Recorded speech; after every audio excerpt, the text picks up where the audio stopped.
I want to say that I want to express my grief because of the passing away today of Dr. Rick Smalley, the Nobel laureate at Rice University, which some of you may know of, but he was really a great tower of strength for Rice and a Nobel laureate, and worked very closely with the Baker Institute, and he is going to be greatly, greatly missed. So.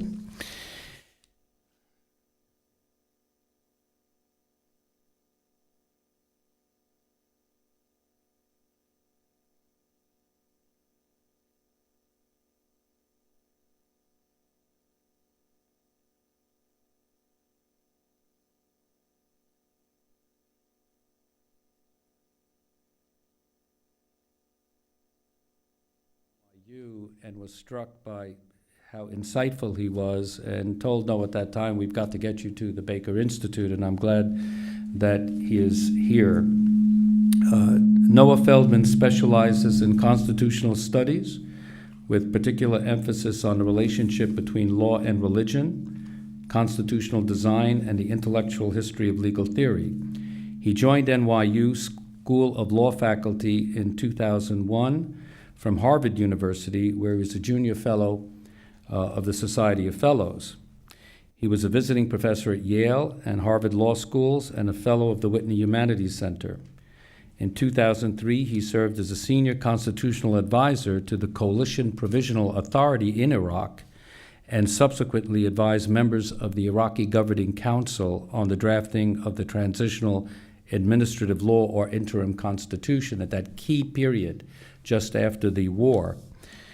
Before that, Noah Feldman served as a law clerk to Justice David Souter of the U.S. Supreme Court and to Chief Judge Harry Edwards of the U.S. Court of Appeals. An extraordinary educational background, received his A.B. summa cum laude in Near Eastern Languages and Civilizations from Harvard University, selected as a Rhodes Scholar, earned his Doctor of Philosophy in Islamic Thought from Oxford University, and received his J.D. from Yale Law School. He's the author of 3 books: After Jihad, American: The Struggle for Islamic Democracy, What We Owe Iraq, War and the Ethics of Nation Building, and Divided by God, America's Church-State Problem and What We Should Do About It. There's something that is not mentioned in your program. He also has an article, The Translators of Averroes' Commentary on the Nicomachean Ethics of Aristotle, which he's told me he'd be very happy to answer any questions on that you might have. He litigates constitutional cases before the federal courts, lectures for non-academic audiences on law, religion, in the Middle East, and is an adjunct fellow of the New America Foundation. He will be speaking to us tonight on the future of constitutional government in the Middle East, and we'll take questions from the audience. Please join me in welcoming Dr. Feldman.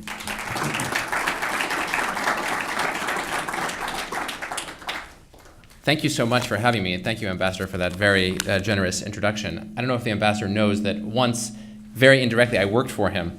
In the summer of 1992, I was an intern political officer in the Consulate General in Jerusalem, which is a wonderful educational experience. And I was at the very, very bottom of a hierarchy, of which the Ambassador was at the time at the top. So I'm particularly honored to have the chance to speak here.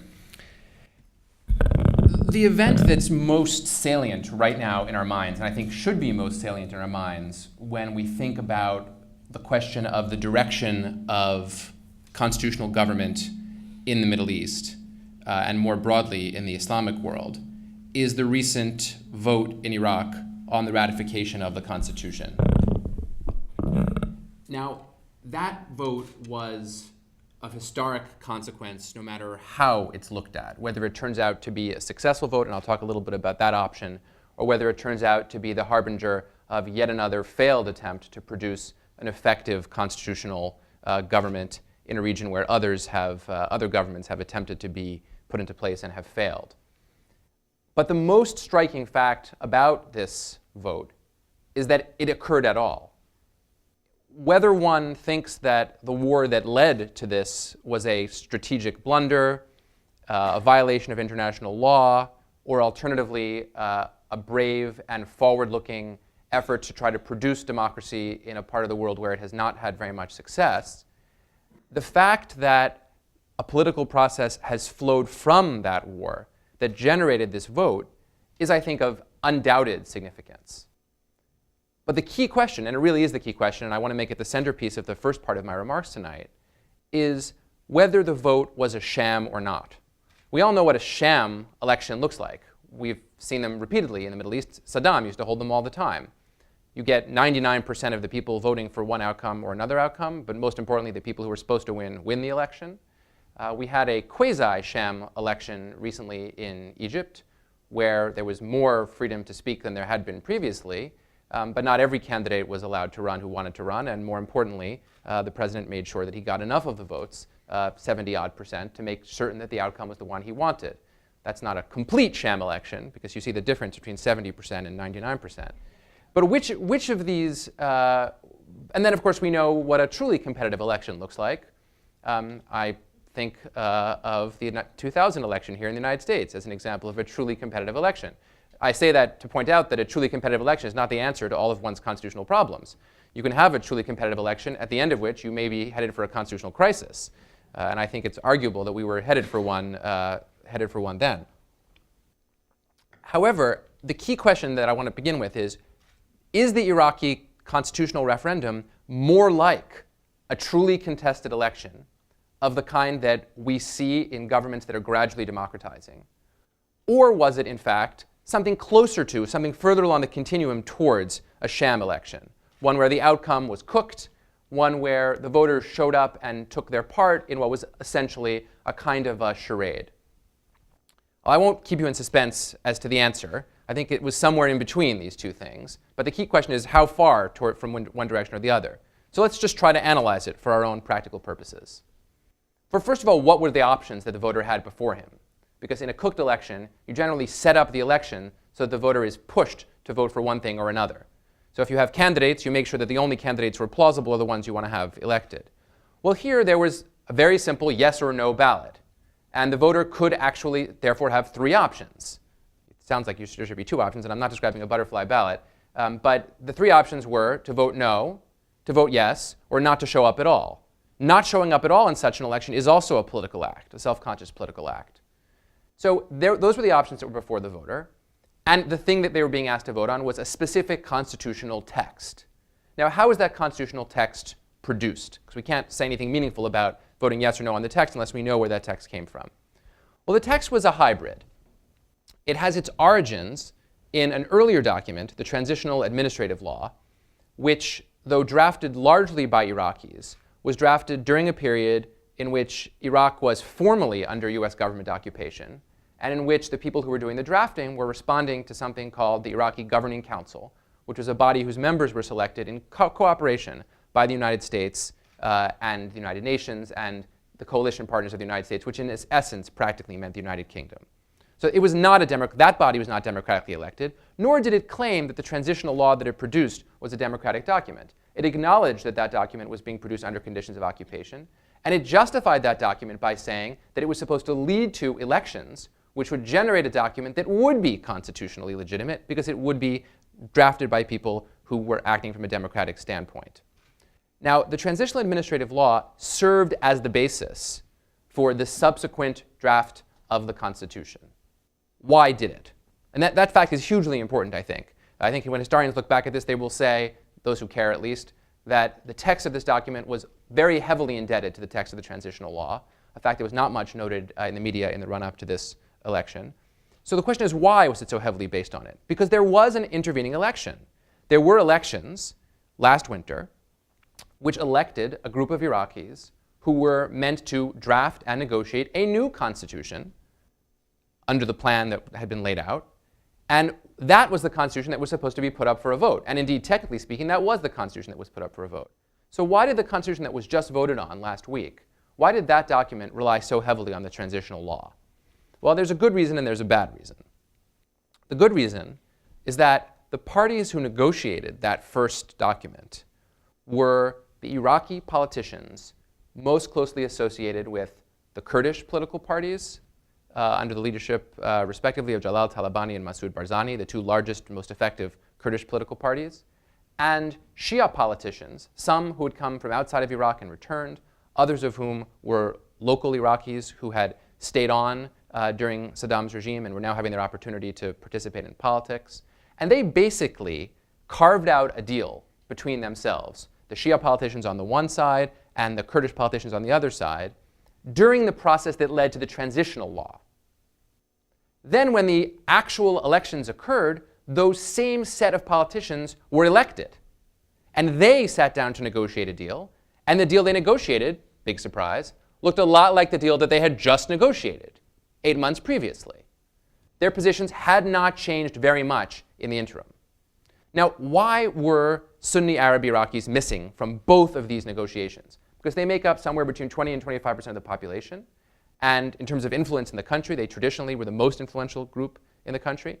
And in terms of the insurgency that we're presently faced with in Iraq, they make up the largest body of people who are supporting that insurgency. And I could say more about the insurgency later. Well, they were absent the first time because of a lack of identifiable political leadership that was willing to come to the table and deal with the United States, the Shia politicians, and the Kurdish politicians. After the fall of Saddam, there was no viable Sunni Arab political organization in the country other than the Ba'ath Party. There was nobody who was prepared to stand up and say, sure, I can speak on behalf of other Sunni Arabs, in part because anyone who said so would have been vulnerable to being assassinated, in part because there was really nobody who had not been a member of the Ba'ath Party or closely connected to it who really was viable and able to speak.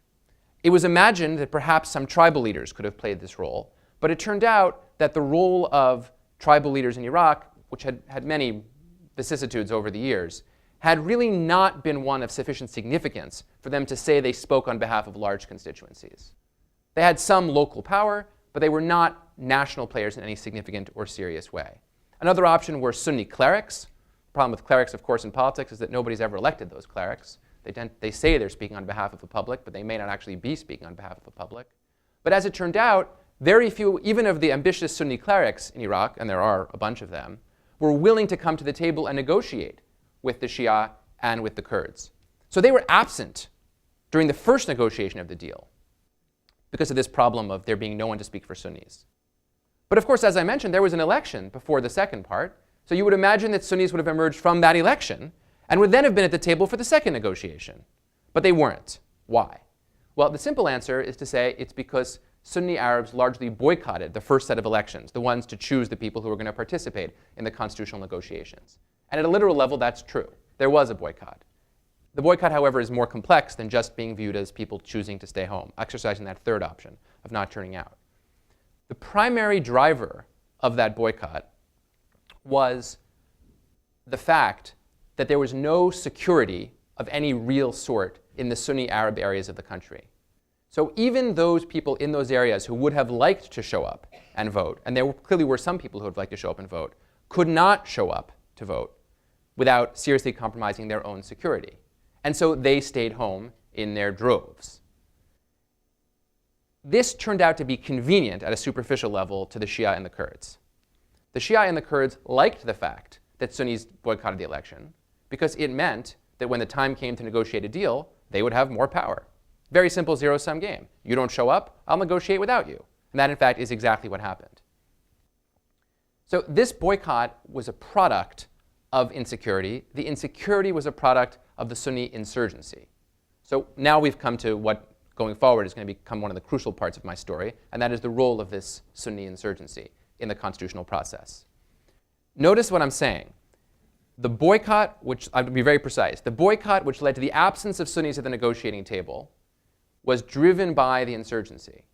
That means that the insurgency's decision to push people away from the polls, to tell people not to show up at the polls, was itself a political decision and one that directly affected constitutional politics. It played a central role in the process. So the Sunnis who were participating in the boycott were doing so it's not clear they were doing so purely out of choice, but in any case, they were doing so in coordination with the insurgency. Now, why did the insurgents do this? Why didn't the insurgents choose to participate in politics? This is a very hard question, and it's a crucial and pressing question, because going forward in Iraq, as I'm about to suggest, the strategy that the US needs to follow, and indeed that the Iraqi government needs to follow for ending the insurgency, is getting the insurgents to participate in politics. And you can't get people to do something unless you know why they're so far choosing not to do it. So the question of why the Sunni insurgents did not choose to participate in politics is a hugely important one. I think there were really two factors. The first factor is that the Sunni insurgency is actually made up of two wings, not necessarily of equal strength, I think not of equal strength. One wing are former participants at various levels in the government of Saddam. We're talking about ex-Baathists, ex-military officers at all ranks, high and low, who see their goal as A, getting more for themselves personally in the government going forward, and B, speaking on behalf of the broader Sunni community. Now, in Iraq, the government was the source of all important job production because the primary business was oil, and the oil was owned by the state. That all remains the case. So participating in government is very important because it means you can get a good job. And it means you can have access to patronage, which you can share with other people. I'm oversimplifying it a little bit, but one needs to put it that way, I think, for these purposes. The former Baathists, who were now sympathetic to the insurgency, were excluded from government by virtue of an agreement reached between the US on one side and the Shia and Kurdish politicians on the other side. The impulse for that agreement was a reasonable one. It was that the Sunnis involved and who dominated the Ba'ath Party had really excluded the Shia and the Kurds, and furthermore that at the higher ranks at least, there were people who were guilty of very serious crimes. So the idea of excluding large numbers of former regime officials from future governmental positions in Iraq seemed like a reasonable one. The problem was, of course, that that sent the message to Sunnis who saw themselves as speaking on behalf of other Sunnis, that they personally were going to be out of jobs in the new Iraq, that they personally were going to have no clout in the new Iraq. They would have no access to real revenue in the new Iraq, since so much of your revenue source depends on working for the government where the oil is. And they therefore thought that they should seriously consider an alternative to participating in politics because the political goal did not seem likely to lead to any good jobs for them personally. The other part of the insurgency are international jihadis who have made some local converts, perhaps more than a few local converts. No one knows exactly. They probably themselves don't know exactly, who are in Iraq for a rather different purpose. They're not in Iraq to act on behalf of the Sunni population of Iraq or for personal gain in the ordinary sense of the term. They're in Iraq because Iraq is the latest front for them in a global jihad that began as a jihad against the Soviets in Afghanistan and is now a jihad against the United States, and most broadly is a jihad against foreign occupiers of Arab lands. Now, this jihad had trouble garnering strong international support during the 1990s because, you see, the United States wasn't actually occupying any Arab lands. Now that we are actually occupying, or were actually occupying, and we still technically are not, technically we are not occupying Iraq now, but de facto we have the same number of troops there as we had 6 months ago when we were technically the occupiers. So now that there are, in practice, American occupying troops in Iraq, these international jihadis have been pretty successful in recruiting young people from Syria, from Saudi Arabia, and from Jordan and from other countries in the region to come to Iraq to participate in this jihad. Now, this group of jihadis who are participating in the insurgency have no interest in seeing any kind of a resolution of the insurgency. They would like the insurgency to continue indefinitely. I mean, their true goal would be to get the United States to leave, declare victory over the United States, and establish a regional caliphate. But that's a very long endgame. If the letter that was recently released and attributed to Ayman Zawahiri is actually by him, which I think is open to very grave doubt, it would be an example of laying out the long picture of the domination of the region by a Sunni caliphate out of Iraq. But I think even Zawahiri must know, assuming he wrote the letter, that this is a very long odds of this sort of thing ever occurring. The point is that the jihadis would like to continue this battle, to continue to win over allies for themselves in their view. So when we speak of the insurgency as acting in a coherent way, we have to be careful. It's not actually just one insurgency, it's at least two insurgencies, and they're interacting with each other.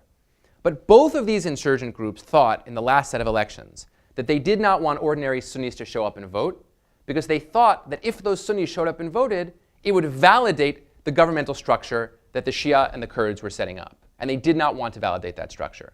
So they stayed home. What happened? In essence, the Shia and the Kurds decided to negotiate a constitution without them, and they produced a constitution essentially without them. At the end, a small number of Sunnis were appointed to the committee in a hope of bringing in some Sunnis, but those Sunnis objected to what the draft looked like, and so the Shia and the Kurds just told them, tough. Sorry, glad you showed up, but you're irrelevant. That is why it was crucial to see who was going to vote in the elections last week.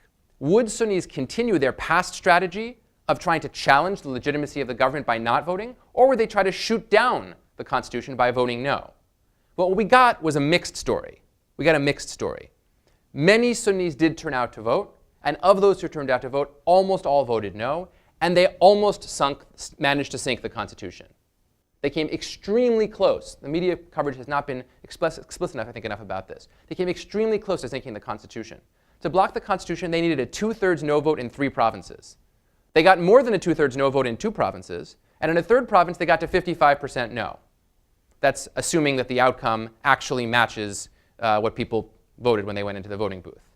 I have no way of knowing whether that's true any more than you do, and we will leave it to the Election Commission and the investigative journalists to try to find out what the truth of the matter is.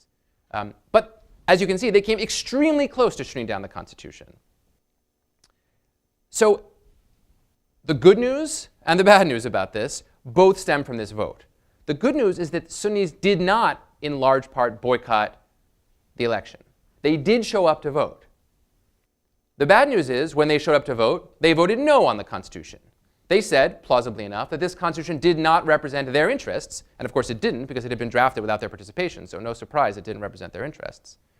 And they decided that they would make that very clear by expressing their resistance to the Constitution. Now, what does this state of play presently say for the future of this Constitution in this country in Iraq? And what does it say for constitutionalism more broadly in the region? That's what I'd like to spend the rest of my time talking about. Well, the first thing it says is that this Constitution is not, as it presently stands, a pact among the relevant political actors in Iraq for moving the country forward to peaceful and democratic government. It is not.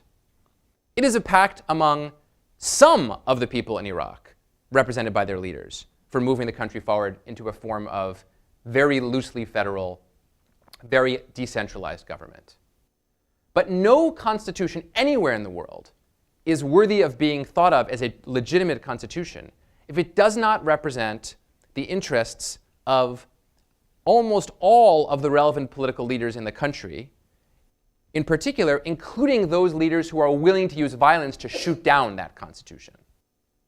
I'm not saying that such a constitution couldn't be moral. It could be wonderfully moral. It could be perfect in its expression of morality. I'm saying that in practice, such a constitution cannot perform the basic functions that a constitution is supposed to perform. And those functions are ordering the actions of government officials in a forward-looking direction according to the rules that are laid out in the document. If 2/3 of the population is satisfied for its leaders to follow those rules, but another part of the population, let's even say it's 1/4 of the population or 1/5, says that it's not willing for its leaders to participate according to those rules, then the Constitution is useless.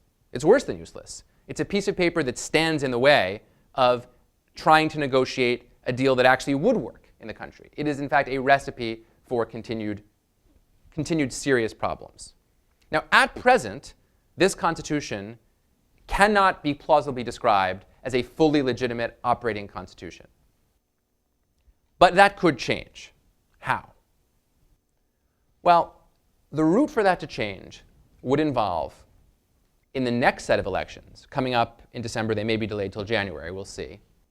In the next set of elections, Sunnis going to the polls again, and this time electing leaders who would participate in politics and who would participate in a process of amending this constitution so that it reflects to a greater degree the interests of the Sunni community. Now, they can't do that on their own. Best case scenario for them, they'll get 20% of the seats. Best case scenario. So they would need acquiescence from either Shi'i or Kurdish political participants, or from both, probably from both, in order to make it over the numbers of 2/3 that they'll need to get amendments. And if they got those amendments, then what we would have would be a Sunni political leadership, an elected Sunni political leadership, that could actually participate in the crafting of a pact a constitutional deal among the different participants in the population that could move the country forward. Let me make something sort of explicit.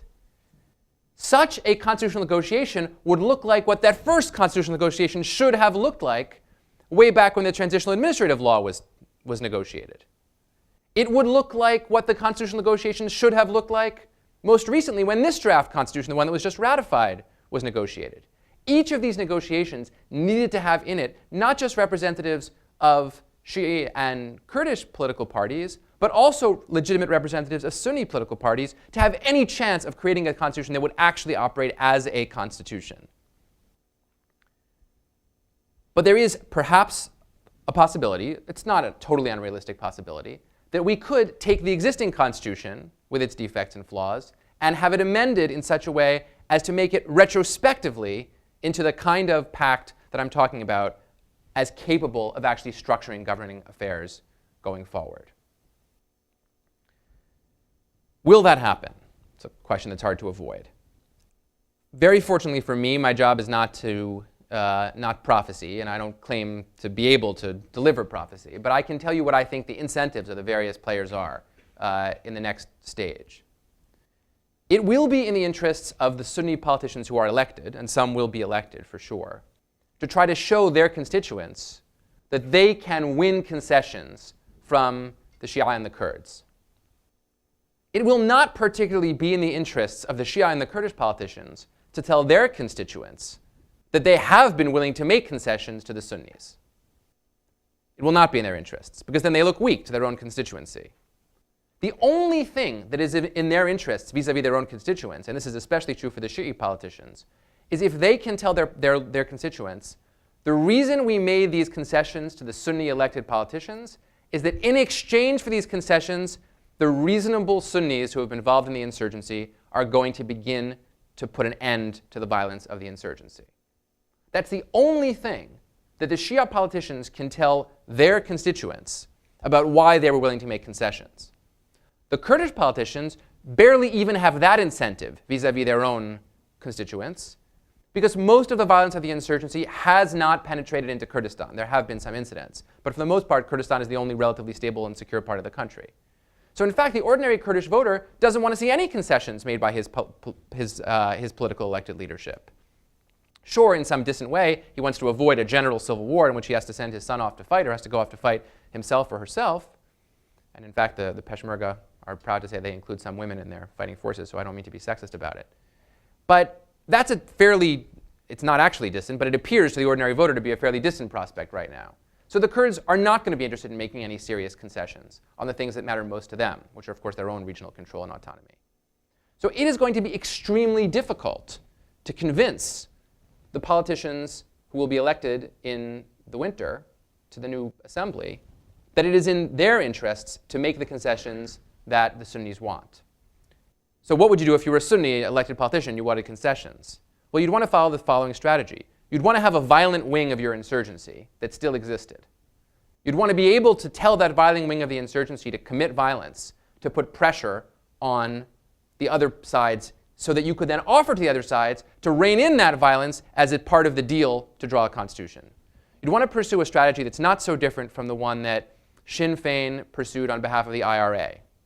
Those of you who are Northern Ireland buffs, if there are any of you in the audience, will know that the strategy was for the IRA to continue with limited violence, very, very limited compared to what we see in Iraq, and for Sinn Féin politicians to present themselves as offering a reasonable alternative, with the implicit deal being that if Sinn Féin were legitimated as a political power, it would then limit the violence on behalf of the IRA.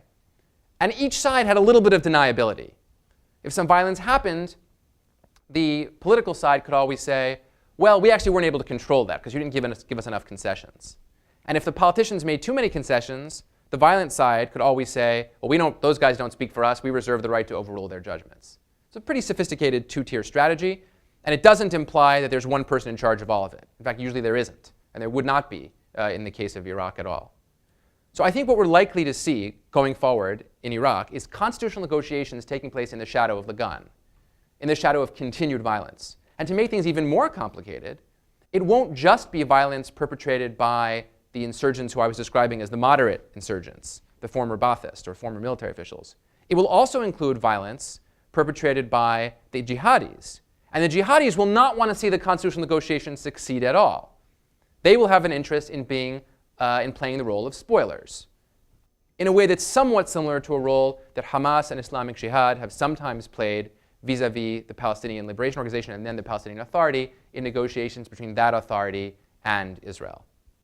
That is to say, when the negotiations seem to be making progress, blow something up, preferably something that makes people really upset, in order to drive the people who are on the other side and have been negotiating with what's nominally your side away from the negotiating table. So that's what we're in for in the next year or so, or 2 years. Probably let's stick with the next year or so in Iraq, if everyone acts in the way that their incentives would logically say that they would be going to behave. This is not a pretty picture, but it's my job to tell you honestly what I think is going to happen, not my job to tell you how wonderfully everything is going to be going in the constitutional negotiation. Now, what does this mean for the broader goal of trying to produce constitutional government? I don't say democracy, but constitutional government in the Middle East more broadly. What does it say about that overall project? Well, I think, again, the thing to do is to ask how it would look to you if you were sitting in a neighboring country to Iraq and you were contemplating the future of your own country and thinking about what constitutional government might mean in your own country. And you thought that one useful lesson was to figure out what lessons should be learned for what was going on in the ground in Iraq. What would you do if you looked at Iraq and you saw that as one model for how constitutional government can develop? Well, I think you'd have a mixed story. There would be some positive elements to the story. If you were someone in a neighboring society that was essentially governed from the top, it was essentially governed by one dominant political faction, you might think that increased openness, again, the word democratization is a misleading word, but increased openness, increased options to participate in politics would put you in a better position than you're in right now. So you might think, for example, if you live in Lebanon and you're a Lebanese politician and for much of the last 20 years, most of your political action has been strongly constrained by the presence of Syria, you might think that the disappearance of Syria from being an active presence in your daily politics, disappearance is too strong a word, but the retraction of Syria, would be good for you because you'd have more room for maneuver. You'd have more ability to influence things. But you would also think that the way to influence constitutional politics is not just by voting, is not just by having big public meetings. It's also by having the capacity, when necessary, to use violence to support your position. And fortunately for you, in this hypothetical, the violence is not very expensive violence. Raising an army and fighting battles is extremely expensive. That's an obvious thing to say today, but I think we're all realizing that in a way that perhaps we didn't realize it 2 or 3 years ago. On the other hand, having people prepared to engage in selective suicide bombing is a very inexpensive proposition. Very inexpensive proposition, right?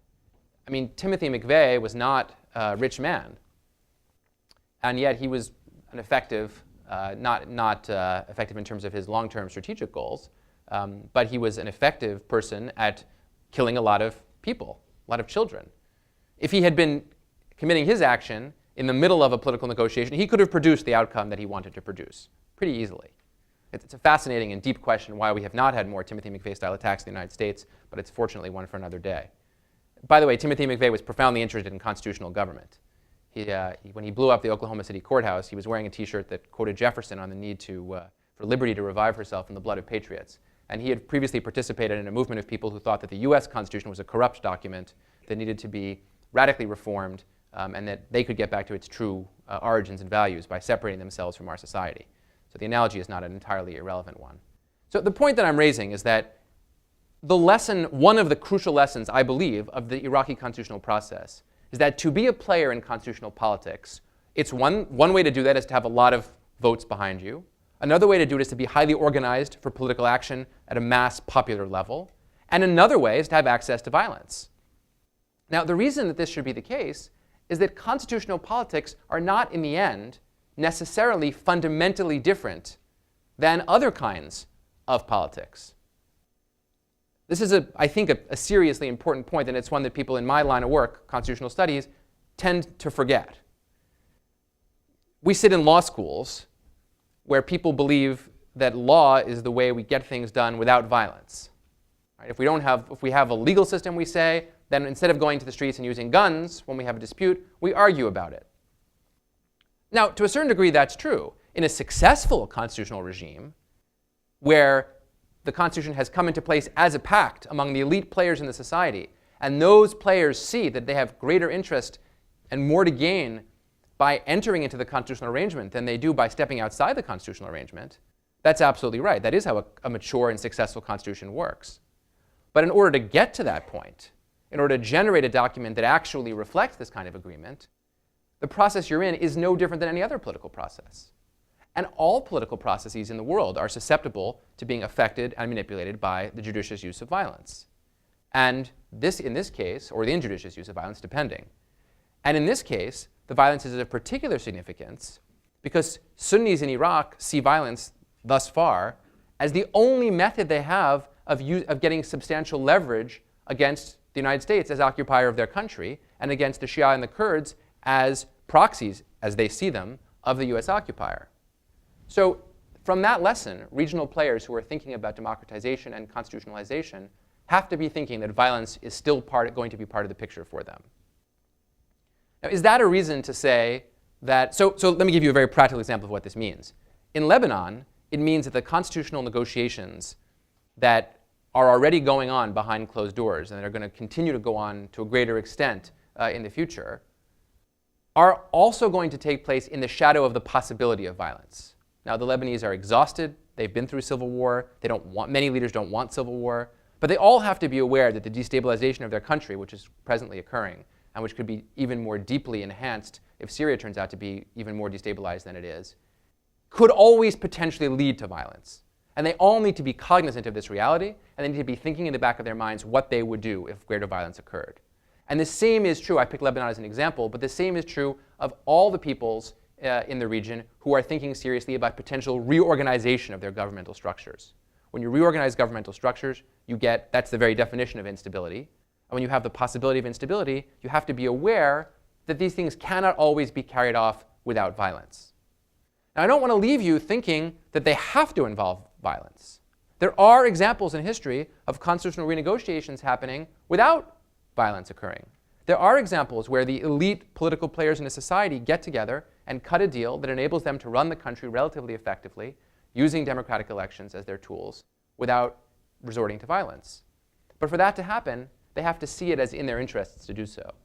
And for that to happen, they all have to have a plausible stake in actually being able to control what happens in the societies that they're in without recourse to the violence that I'm speaking about.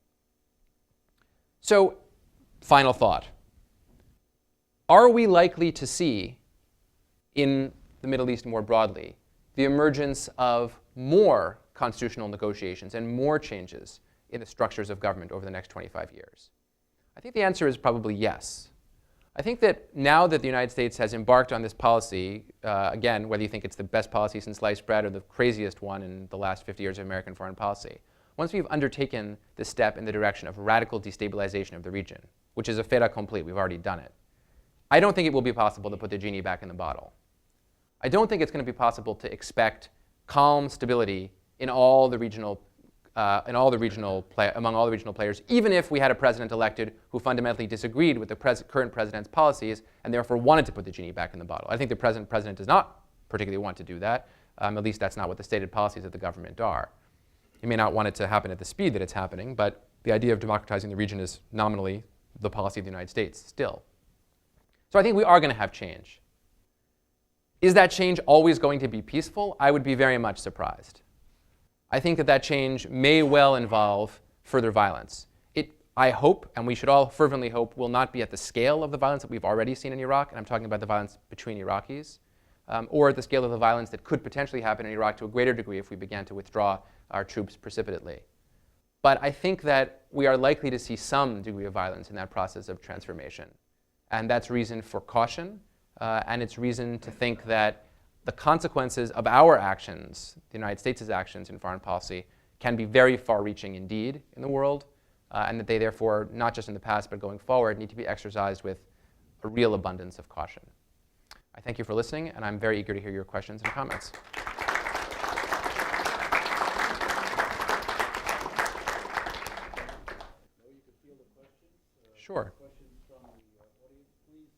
questions, not speeches.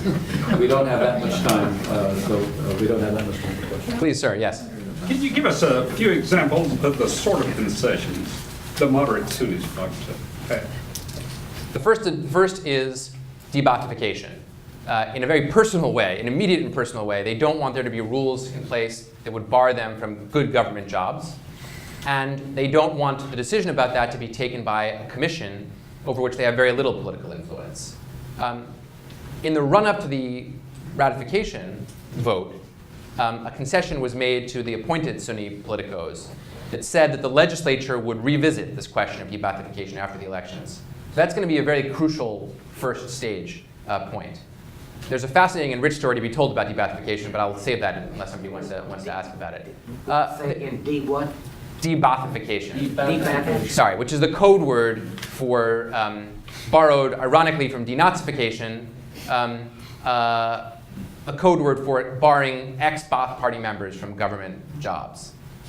The reason I say ironically is that it's based on an ideal of what denazification was that happens, if you read about denazification, never to have actually occurred. Denazification was an extremely, this may have been morally wrong, but it was an extremely shallow process in which just the very tiniest level, highest level of Nazis were punished for their actions, and pretty much everyone else was allowed to go on with their lives. Whereas de-Baathification has actually been a much deeper and far-reaching. So that's the first important concession. The second major problem, and this will be hard, that's a doable deal, I believe.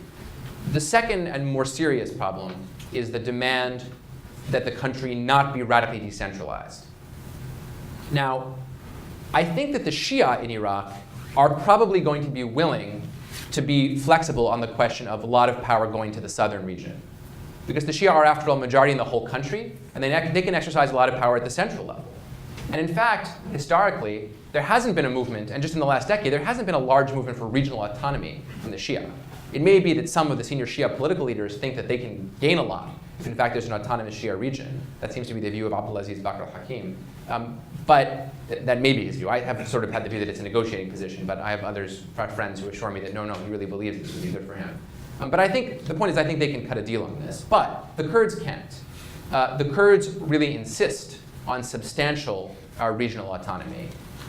So the question is the amount of give that the Shia are prepared to give on this question enough to satisfy the Sunnis? My strong sense is that it could be, that the Sunnis can actually live with substantial independence for Kurdistan, but it will take time for the Sunni public to accept this. There is a sticker shock effect when you tell an Arab Iraqi, Shia or Sunni, just how much independence, de facto independence, the Kurdish parties have gotten for Kurdistan. I mean, it's a de facto, almost an independent country. And it took the Shia a long time to come to terms with this. And the ordinary, I'm talking about the leaders. The ordinary Shias, I think, still have not come to terms with it.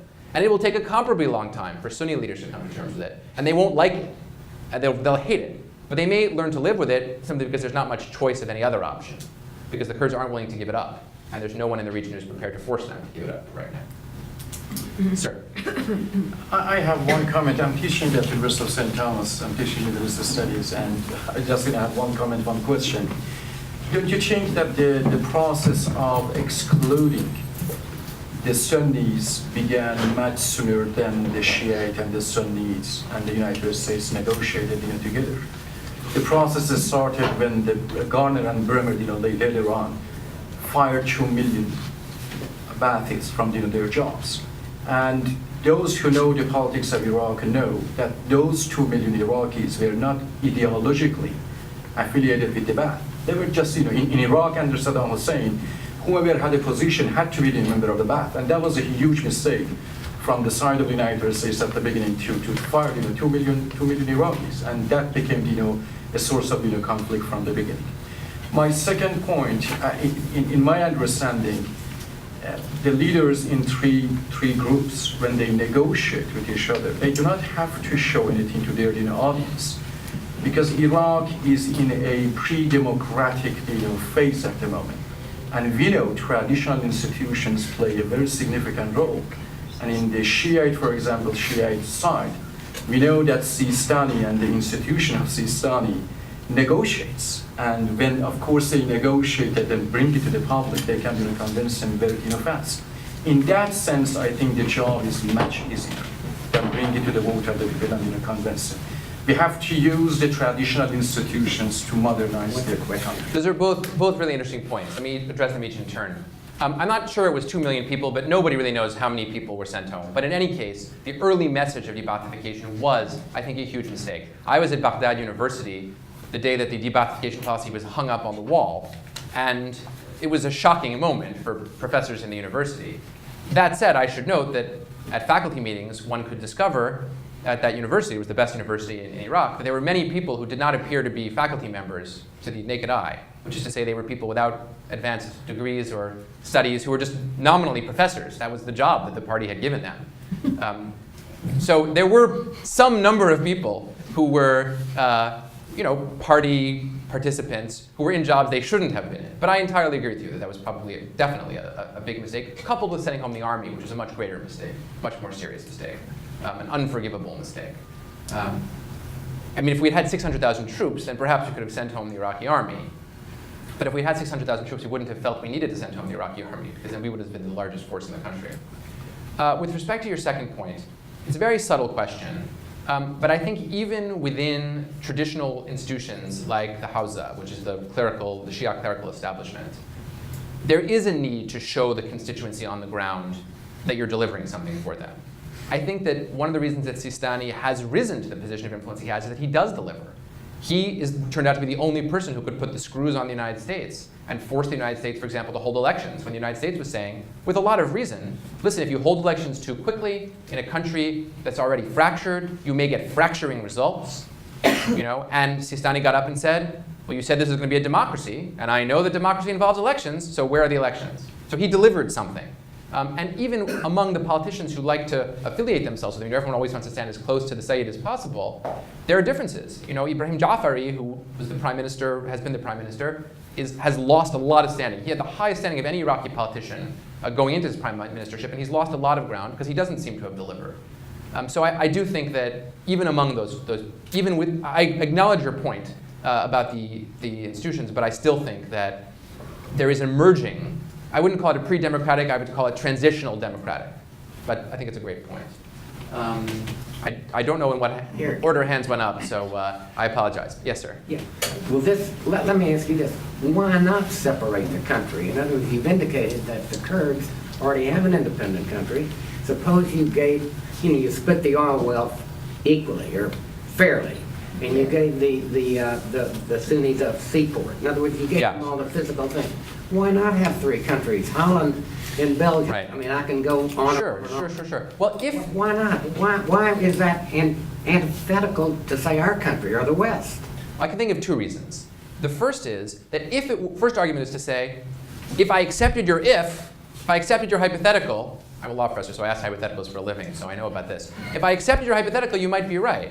If there were a way to divide up the oil wealth, to give Sunnis who live in an area where there notably is no seaport, a seaport, then perhaps it would be true. But the history of partition in the last century alone is enough to show that there is no way to successfully partition a country of Iraq's size where there's a resource at stake as important as oil without tremendous movement of population and violence.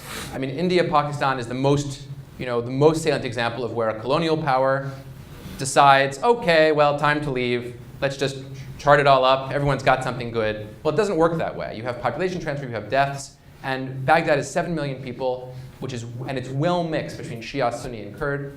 The way I like to think of it is it's 14 times larger than Sarajevo. And the violence that would occur in Baghdad alone under these circumstances is really terrifying to contemplate. More to the point, the United States government does not have the forces on the ground that would be necessary to effect such a division and enforce it. And if we did enforce it, we would be in no better position vis-a-vis withdrawal than we are today. Because the minute we withdrew those troops, there would be war for more of the oil resources. So I don't think there's a way to get from here to there. The other reason, there's a second reason though, and that reason has to do with this question of regional destabilization. It is widely believed in many quarters in the Arab world that the United States went to Iraq, and oddly enough, it's also believed by some people in Israel, that the United States went to Iraq just in order to achieve the breakup goal that you described. And as proof, and those of you who spend time in the Middle East know that this is a wonderful example of a proof in political argument, they say, look at what the United States has actually done. Every policy decision the United States has taken, they say, has had the effect of driving the country towards greater and greater division and separation. Now, this is based on the argument from rationality, which is a very powerful political argument. You say, well, the United States is a very powerful country, and it has smart people running it. And if they did these things which have led to the breakup of the country, they must have intended to do these things that led to the breakup of the country.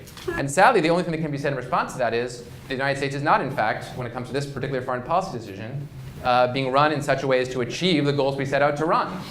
It's a painful thing to have to say, but it's the only way to refute what is otherwise a perfectly plausible theory. People call it a conspiracy theory, but it's not a conspiracy theory. It's just a theory based on the idea that if the United States wanted to do something, it could do it. It's just that it turns out in the world that not always the case that the United States can achieve what it wants to be able to do. I think some of us on our side of the fence have also been guilty of imagining that if we really put our mind to something as a nation, if we really put our resources into it, we would accomplish it. Well, it might be true if we really put our resources into it, but it's not obvious that we always do that. Yes, sir. Two questions. One on your comments of constitutional governments in the broader Middle East and violence effect on that. Where does the radical Islamic violence come in? Because you have some violence which is trying to achieve a goal, and another that just doesn't want to necessarily achieve any kind of goal. The second is what's going on in Afghanistan? Two great questions. I'll try to give a little more attention to the first because the second is its own evening, and I'm sure you will have evenings with people who are better qualified to answer the question than I. The jihadis do have the goal of destabilization, but for the better part of 15 years, maybe a little bit more, they have tried to destabilize particular regimes in the Middle East through terrorist violence and failed. That has not been a successful strategy. The crackdowns that have followed their attacks have been successful in shutting them down, or it just turned out that if you blow up buildings, an autocratic government can keep on going. Right? They had a lot more success destabilizing the region by blowing up 2 buildings here in the United States than they did in the previous 2 decades of trying to blow up things locally.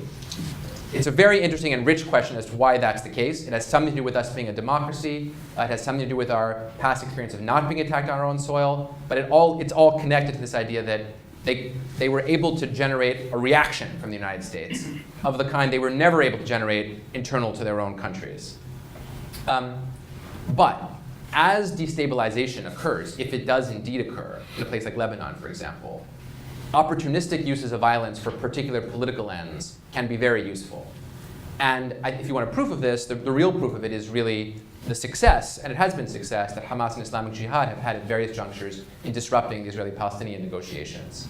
They are very sophisticated in their use of violence, and increasingly, the international jihadis in Iraq are very sophisticated in their use of violence. Just to give you a very specific example. The jihadis are very worried about, have been very worried about the emergence of a credible Sunni political leadership, because that leadership could lead to a negotiated solution in Iraq, which would in turn lead the Sunnis, the moderate Sunnis, to tell the jihadis to go home. And they actually probably could get rid of them over time. Not absolutely, but to a great degree. Part of the question, could they actually get rid of you? I think they could. I don't think there's any doubt that they could. In fact, the one thing that these Ba'athis were incredibly good at is controlling jihadi violence. There was less internal jihadi violence in Iraq than in any other regional country. They did not use methods that you and I would be very proud of, but they did it. But in order to stop this negotiated solution from emerging, the international jihadis have consistently used violence. So for example, we, the United States, put a lot of diplomatic pressure on the other Sunni countries in the region to send their diplomats to Iraq to help bring the moderate Sunnis to the table with the government. And some of them responded. So for example, Egypt sent a just sub-ambassadorial level diplomat to do this very important work. And very quickly, he was kidnapped.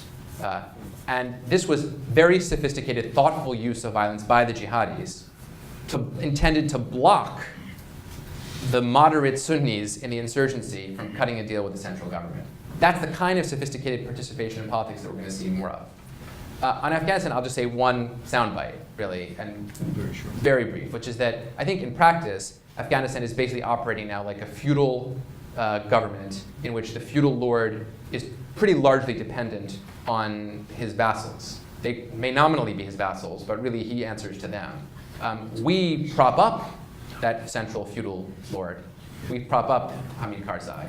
But in practice, it's the warlords, or the regional governors, as they've now been renamed, who are running the show.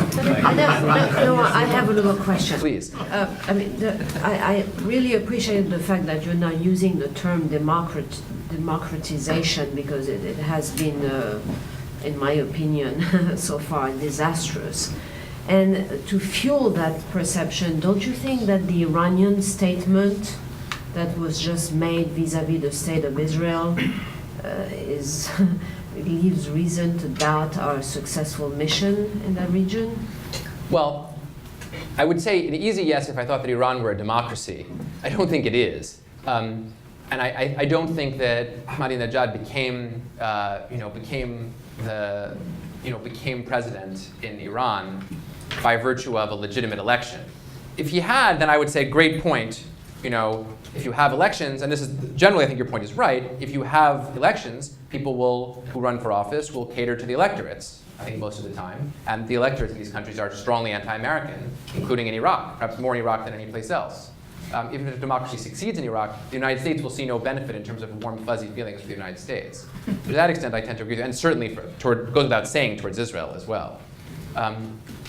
All that said, I do believe that in the long run, the US would be better served by reasonably stable, reasonably democratic governments in the region, even though in the foreseeable future, the next 25 years, those governments would have somewhat largely anti-American attitudes, probably more anti-American than the present governments in the region. The reason the present governments are pro-American for the most part is that they need us to help them preserve their position vis-a-vis their own citizens. In the long run, I believe that, and if there is a lesson of 9/11, I believe it to be this lesson. In the long run, that compromise cannot sustain our security nationally. I think during the Cold War, it was probably the right decision to make. I wasn't, a person who was participating in such decisions during the Cold War, but I think historians will judge reasonably that during the Cold War, this probably was the compromise that was necessary to fight the big war, which was the war against the Soviet Union.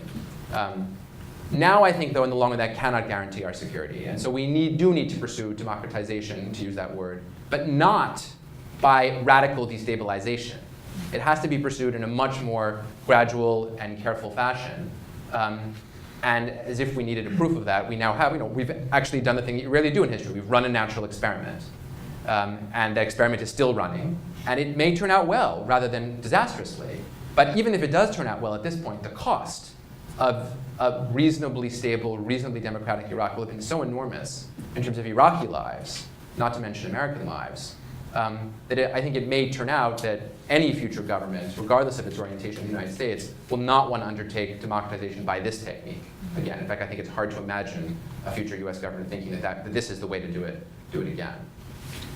Unfortunately, I have to cut this off because Dr. Feldman has a plane to catch tonight. It's going to go on for another good hour. Let's join me in thanking you.